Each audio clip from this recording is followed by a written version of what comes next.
तो आज का टॉपिक है राज्यपाल की पदावधि। आज का टॉपिक है राज्यपाल की कार्यकाल या पदावधि।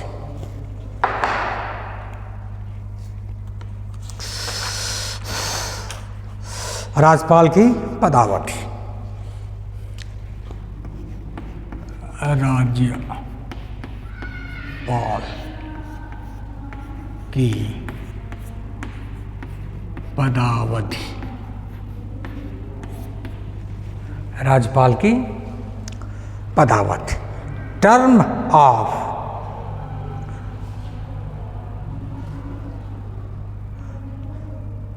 ऑफिस।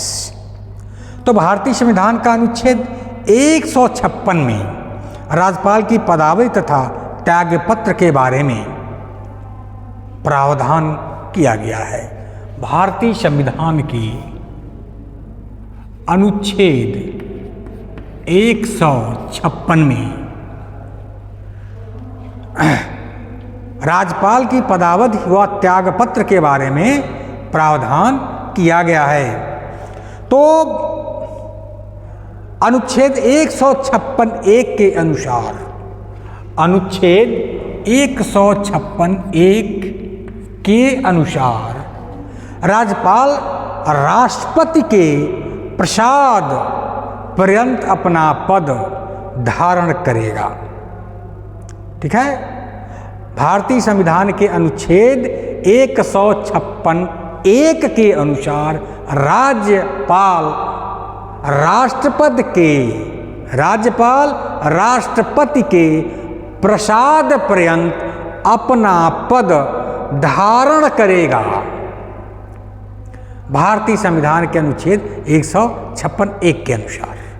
अब यहाँ करेगा, राज्यपाल जो है राष्ट्रपति के प्रसाद पर्यंत अपना पद धारण करेगा। अब करेगा शब्द, यहाँ करेगा, इस शब्द का कोई मतलब है। करेगा शब्द का कुछ मतलब है। तो करेगा से क्या स्पष्ट होता है? करेगा से स्पष्ट यही होता है कि राष्ट्रपति राज्यपाल को कभी भी उसके पद से हटा सकता है। राष्ट्रपति जो है राज्यपाल को कभी भी उसके पद से हटा सकता है। या करेगा का मतलब यही होता है। अपना यहाँ पदावली मतलब करेगा से क्या स्पष्ट होता है? करेगा से स्पष्ट होता है कि राष्ट्रपति राज्यपाल को कभी भी उसके पद से हटा सकता है। अब संविधान के अन्य उपबंधों के अधीन रहते हुए राज्यपाल अपने पद ग्रहण की तारीख से 5 वर्ष की अवधि तक अपना पद धारण करता है। अनुच्छेद 103 ये कहता है। अनुच्छेद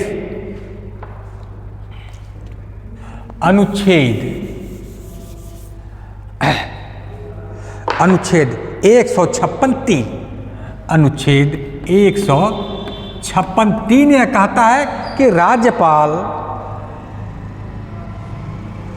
अपने पद ग्रहण की तारीख से 5 वर्ष की अवधि तक अपना पद धारण करता है।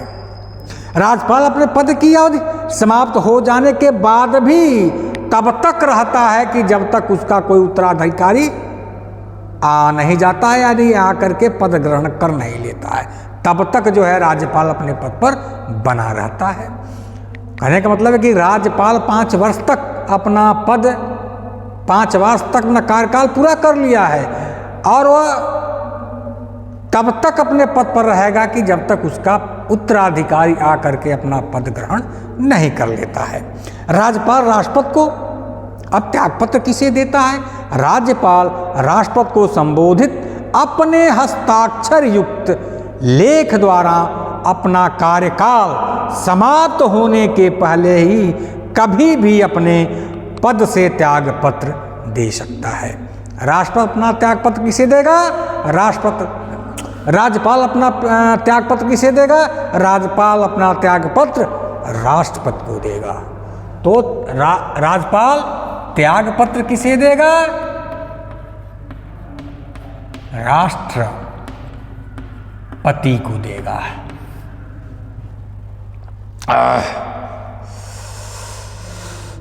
अब राज्यपाल के वेतन एवं भत्ते, तो राज्यपाल के वेतन एवं भत्ते राज्य की संचित निधि से दिए जाते हैं। वेतन भत्ता, वेतन एवं भत्ता किससे दिया जाता है? संचित निधि से दिया जाता है। कितना दिया जाता है? 3,50,000 रुपये पर मंथ दिया जाता है। उस तरह से राज्यपाल की वेतन एवं भत्ते समय समय पर बदलते रहते हैं, लेकिन वर्तमान में राज्यपाल का वेतन 3,50,000 रुपये पर मंथ है। अब राज्यपाल द्वारा शपथ प्रतिज्ञान, ओथ और अफर्मेटिव ओथ और अफर्मेशन बाय गवर्नर, अपना पद ग्रहण करने के पूर्व राज्यपाल को उस राज्य का, जिस राज्य में राज्यपाल बनता है, उस राज्य के उच्च न्यायालय के मुख्य न्यायाधीश के समक्ष या उसकी अनुपस्थिति में उस उच्च न्यायालय के उपलब्ध वरिष्ठतम न्यायाधीश द्वारा शपथ दिलाई जाती है। यानी कि राज्यपाल को शपथ कौन दिला सकता है? उच्च न्यायालय के मुख्य न्यायाधीश। यदि मुख्य न्यायाधीश नहीं है तो उच्च न्यायालय के वरिष्ठतम जो न्यायाधीश होते हैं, उस न्यायाधीश के द्वारा जो है उस न्यायाधीश के समक्ष जो है राज्यपाल शपथ ग्रहण करता है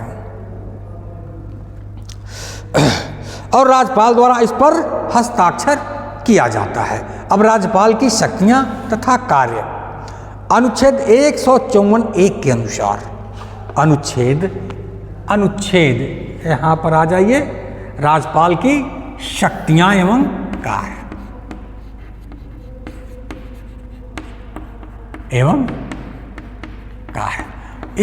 अनुच्छेद 154(1) में, तो अनुच्छेद 154 के अनुसार राज्यपाल की कार्यपालिका शक्ति 154(1) के अनुसार राज्य की कार्यपालिका शक्ति जो है राज्यपाल में निहित होती है। इस प्रकार केंद्र में राष्ट्रपति की भांति राज्यों में राज्यपाल को अत्यंत व्यापक कार्यपालिका शक्तियां संविधान द्वारा प्रदान की गई है। तो कार्यपालिका शक्ति किसमें है? 154(1) में, अनुच्छेद 154 में जो है कार्यपालिका, राज्यपाल की कार्यपालिका शक्ति प्रदान की गई है। तो कुछ अपवादों को यदि छोड़ दिया जाए तो राज्यपाल को वही शक्तियां प्राप्त है जो केंद्र में राष्ट्रपति को प्राप्त है। तो संक्षेप में हम कह सकते हैं कि राज्यपाल की शक्तियों तथा कार्य को निम्न भागों में विभाजित किया जा सकता है। तो पहला क्या कार्य है? कार्यपालक शक्तियां। तो राज्यपाल का पहला कार्य क्या है? पहला कार्य है कार्यपालक शक्तियां, यानी एग्जीक्यूटिव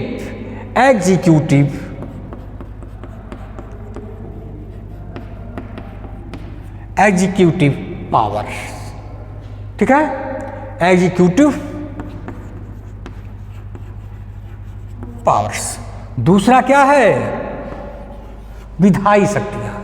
दूसरा क्या है? विधायी शक्तियां, लेजिस्लेटिव पावर, विधायी शक्तियां, यानी लेजिस्लेटिव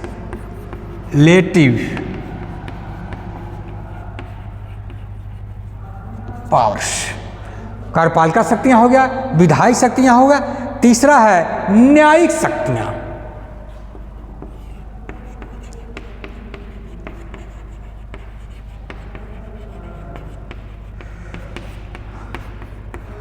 जुडिशियरी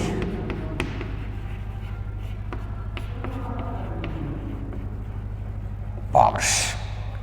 तीसरा क्या है? Judicial power, judicial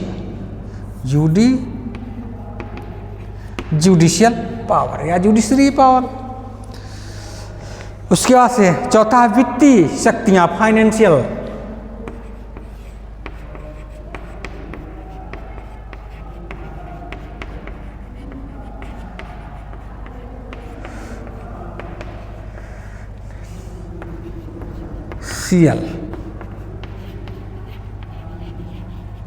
financial power.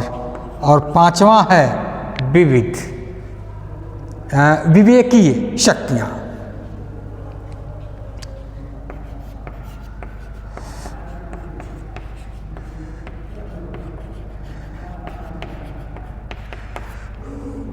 पांचवा क्या है? विवेकी शक्तियां, डिस्क्रेशनरी पावर,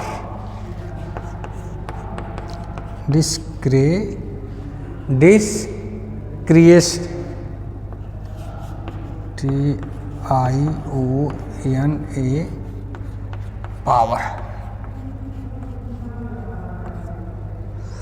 तो इसके बाद आज मैं इसके बाद जो है अगले लेक्चर में कार्यपालिका शक्तियाँ, विधायी शक्तियाँ, न्यायिक शक्तियाँ, वित्तीय शक्तियाँ और विवेकी शक्तियाँ को बारी बारी से विस्तार पूर्वक बताऊंगा।